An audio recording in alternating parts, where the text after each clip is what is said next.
Neck pain కంటే dangerous ఏంటో తెలుసా? పెయిన్‌ని ఇగ్నోర్ చేయడం.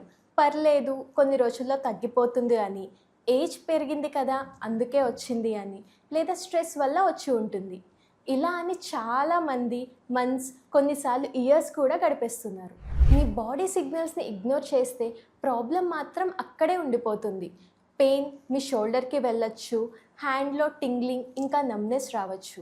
కొన్నిసార్లు స్ట్రెంగ్త్ కూడా తగ్గవచ్చు. అందుకే పెయిన్ నార్మల్ అని అనుకోకండి. మీ బాడీ మీతో మాట్లాడుతుంది. దాన్ని వినండి. ఎస్ఎల్ రిగ్రో ఫిజియోథెరపీ క్లినిక్‌లో మేము రోబోటిక్ సర్వైకల్ స్పైనల్ డీకంప్రెషన్ మరియు క్లాస్ 4 హై ఇంటెన్సిటీ లేజర్ థెరపీస్‌ని యూజ్ చేస్తాము. ఇది నర్వ్ మీద ఇంకా డిస్క్‌లో ఉన్న ప్రెషర్ తగ్గించడానికి, పెయిన్, టింగ్లింగ్, నమ్నెస్, ఇన్ఫ్లమేషన్‌ని రెడ్యూస్ చేయడానికి చాలా హెల్ప్ చేస్తాయి. ఇప్పుడే మీ అసెస్మెంట్‌ని బుక్ చేసుకోండి.